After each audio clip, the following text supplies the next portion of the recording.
Communist Party has been very good at exploiting deficiencies in the global system. I mean, before it's an ideological power, it's also a nationalist power, the inheritor of several millennia of Chinese self-conception. And I think in some ways she has not countered that. She should be seen as continuous within that his first priority is the maintenance of Chinese order, something that until the 1970s, Chinese citizens were denied, either through the depredations of Western imperialism and the unequal treaties, or the catastrophic decision-making of the Communist Party itself, which starved to death somewhere between 30 and 40 million people in the late 50s and 60s. We didn't get to the dislocations and absurdities and inhumanities of the Cultural Revolution. This is a system that requires order and stability, and that's what Xi is about. I think Xi is a good enough reader of power politics to know that the best way to counter Japanese power, much more ancient opponent of the Chinese than America, the way to counter the threat of Japan is to allow America to continue to contain it, something America has been doing since 1941. So there is a market for American power in China's backyard, which is going to make this simple claim that China wants to remove America from the Asia Pacific is always going to be in some way ahistorical. China has fought on America's side, of course, and Australia's side and Britain's side, the Allied side in the Second World War against the Japanese. The problem of Japan for China was ultimately solved by the application of US power in China's backyard. And that calculation, that observation, has not changed markedly over the last 80 years. He seems to me, though, to really embody the sort of vengeful undertone to China's politics. He seems to be, and perhaps it's because of what they experienced at the hands of the Japanese in the Second World War and the 1930s in general, but there seems to be this vengeful undertone to the ascent of China at the moment, and he's spearheading that. Yes, I think, well, we'll see, won't we? I mean, he talks big about Taiwan, and it doesn't seem to me to be unimaginable that he would take military action to reclaim it. I think unlikely, but not unimaginable. I think Hong Kong, again, it's not a simple and obvious repression, because Hong Kong is so vital, not just to the perceptions of Chinese communist power, but to Chinese communist wealth, and to destroy the freedoms that have made Hong Kong such an impressive experiment of British imperialism, to destroy it. And again, I think he would understand some of the consequences of that. It's the Uyghurs I would point to. And these aren't an example of the manifestation of some Chinese superiority, but a profound fear of national instability, that they suppress the Uyghurs, not because they believe themselves superior to them, but because generations of Chinese leaders, not just the communists, but going back hundreds of years, their profoundest fear has been of factionalization, of the breakup of China, and any group which threatens that stability, that order, is going to find themselves in the crosshairs of any Chinese government. So it doesn't, I don't think Xi, to answer your question directly, is a manifestation of some new proud Chinese imperialism. He is the latest exponent of this desperate quest for stability and order, which has characterized all statecraft in China for the last 100 years, communist and non-communist. And we forget that. I mean, without picking on Australians really only know order. The last 100, I mean, there is no civil war in Australia's history. The issues we create are, in relative terms, quite small compared to the instabilities to which China has been prone. And we forget that. And I think we need to be cautious of China, not because it's strong and emboldened, but because it's weak and it's vulnerable. And that's what COVID, I think, has played up. Do you think there is a racial element to the situation with the Uyghurs, or is it purely driven by a desire for unity? Or do No, you I think, think it's, do you think the persecution of them, one follows the other, essentially? If it is just for yes, unity, a racial element is going to come into it. yes, I think race is at once one of the most important features of all human affairs, and also one of the most exaggerated for its effect. I don't think they need to, I mean, China in lots of ways is a racially very diverse place. The concern with that diversity is when it leads to instability. They've always had a much more skeptical notion of Islam than the West has had. After 9/11, China, many sections of the Chinese Communist Party were rubbing their hands with glee that finally America now would understand the threat posed by Islamism, a threat that China has been countering for decades, centuries. Russia had a similar approach. So I don't think it needs to be a racial one. I don't think the Chinese communist fear of Islam is racially, it may have racial overtones. It's fundamentally a concern with the instability that kind of separatism can cause. And that's what explains their desire to re-educate. Same with Tibet. I think Tibet is not primarily an ideological war against a Buddhist people. It's a concern that Tibet was an outlier, was the source of instability and of separatism that needed to be quelled. And they would say the same about the United States. That Abraham Lincoln's concern was not to destroy the South, it was to keep the nation together. The same applies to China. The absolute first imperative is the maintenance of our territorial integrity. And that explains why the Tibetans and the Uyghurs and the Hong Kongers are in Beijing's sight at the moment, because they are sources of separatism, of instability, of factionalization. Do you think if the persecution of the Uyghurs escalates, America will be obliged to interfere? And do you see that as the most probable breaking point in tensions between the US and China? No, I think that the Uyghurs are perfectly capable of being ignored by the United States, if not by large portions of Western popular opinion. It's just not a cause that animates us very much. It's seen as an internal party matter. Even before you start factoring into responses to 9/11 and the war on terror, that America is denied a capacity to influence Chinese power in its own backyard. Same applied to the Soviet Union.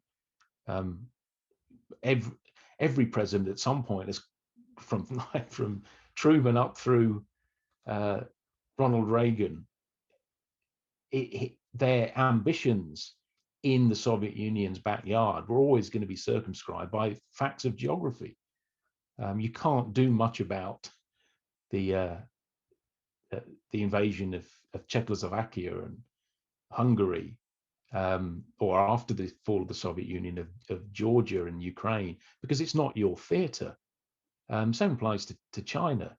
No American president is going to go to war over how Beijing treats an ethnic minority. Just seems to me impossible to imagine. It raises an interesting question about Hitler then. It's like, were we not at war with the Germans and we just found out that they were committing a genocide? Would the Allies have attacked? Would they have attacked the Germans? And it's quite an interesting moral question then, because it's like, what are our obligations in that? Yes, it is a very good question, and I think the uncomfortable answer is probably no. It's only after the end of the Cold War where America is able to indulge a more humanitarian emphasis, and it's never ever an exclusively humanitarian emphasis. But if you compared American intercession in Yugoslavia, the tipping point becomes the perception of the treatment of ethnic minorities, particularly of the Muslims. Certainly true in Kosovo in '99. Without that basic injustice, or certainly packaged as an injustice, a bit more complicated than that, but you wouldn't get American involvement. I don't think that's true of the Second World War. And the European theatre, I think, would have been, I mean, it's a counterfactual, it's hard to know, but without the Japanese attack on Pearl Harbor, the Second World War could have been fought to some sort of peace, with Germany controlling Europe, Eurasia, and America perfectly content to have a Cold War with it. And it ended up in a Cold War against another form of socialism a little later. So I think that humanitarian rationale is a factor, but it's often not, depressingly, one could argue, often not the determinative one. That nations do what they do not to make foreigners happy, but to realize their own power and security. But it's so depressing then just to think that the affirmation of never, never, and never again, which is, you know, one of the most sort of important cultural affirmations of the 20th century, is this idea that this can never happen again.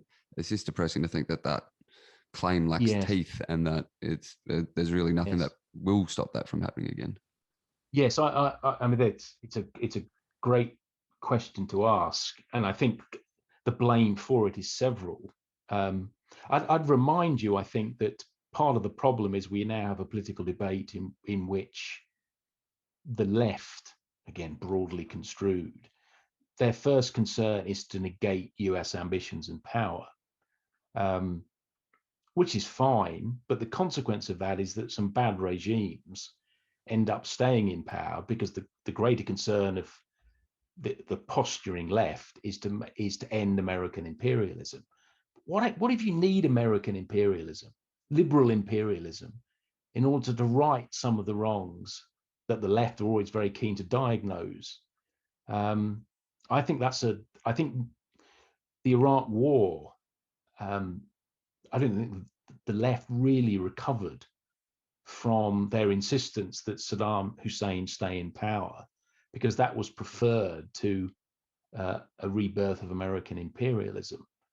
So we've got a debate which is in lots of respects skewed against the application of power for humanitarian purposes, because we no longer trust the United States. But in the absence of American power, the absence of, if you don't legitimize the behavior of a liberal democracy in pursuit of humanitarian, partially in pursuit of humanitarian objectives, then you cannot sanction and approve any action on behalf of any vulnerable community. But that's where the left has got. I mean, it sounds like I'm just having a kick the left session. But if you posture on doing the right thing, of liberating men and women from bad government, but that takes second place to ending American imperialism, well, you're gonna end up achieving neither. Well, that was one of the main arguments of your book, wasn't it? That the actions of America since the fall of the Soviet Union have perhaps not been interventionist enough, and lacked teeth when it comes to wars will be started in quite a half-hearted fashion, rather than with a clear intent on how it's going to be resolved. Yes, no, that's well said, and I do find it perplexing that America, given its capacity, always chooses to use as little of it as possible, and that decision often creates huge consequences for the men and women subject to this very limited power. And its history it's not confined to the post-Cold War era, but it's particularly evident there. If you looked at the refusal to do anything about Rwanda, the fastest killing spree, certainly given the technology available to the machetes, perpetrators, the fastest killing spree in world history. Mm. And America, I mean, it's in part, they get round having to do anything about it because of the rapidity of the killing. But the American response is, this is not our fight. And if a Western power to become engaged in Africa, that's colonialism. And the consequences of this moral purity was a million dead in Rwanda.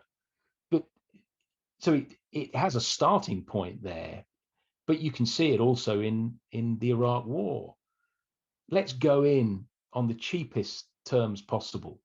Let's deploy the fewest number of troops to realize the smallest of or simplest of missions, the decapitation of the regime. Then we will get the heck out of Dodge. We won't be an imperial occupying force. Now, the consequence of that was a remarkable quick victory in the ending of the Saddam Hussein regime. The consequence was catastrophe, not least for the Iraqi people themselves, but also for America's long-term ambitions in the region. But Julius, I think you're right. These stem from this concern that if we do less, we'll win approval. If we go in light, we can get out cheap. And it hasn't, since the end of the Cold War, since Germany and Japan and the long-term occupations of those nations, it ain't worked. But if you want to turn bad regimes into stable liberal democracies, it requires the application of long-term military occupation and huge economic subvention, both of which America has lost the appetite to engage in. I feel that the invasion of Iraq, at least in a historical context, occurred quite recently. And I get the sense that there's still some confusion as to how we are meant to assess what took place. How did the war in Iraq fit into the story of America's foreign policy? And was it a necessary conflict, or was it as flawed as, I don't know, movies like Vice make it out to be? Well, if you were to measure the Second World War in 1960, if you're doing a retrospective, was the Second World War worth fighting? And it begins because Great Britain declares war on Germany because Germany has invaded Poland. If you made Poland's health, Poland's status, the determinant of whether the Second World War was worth it, by 1960, you would have to answer no. Britain goes to war for Polish freedom, and by 1960, Poland is subjugated by communism. The Second World War, ipso facto, was a failure. Now, I think you can transpose the position of Poland in 1960 with that of Iraq now. Was the Iraq war worth it? Well, not if you look at the sectarian nature of Iraqi politics or the power Iran has realized in the region because of the failure of the Iraqi experiment. Ipso facto, the Iraq war wasn't worth it. Now, you could say, well, how long are you going to wait, Lynch, before you admit the Iraq war was a disaster? Well, I suppose my response is as weak and as strong as wait a while. That we don't yet, and this is paraphrasing Joanne Lai, it's too early to tell whether the Iraq war worked.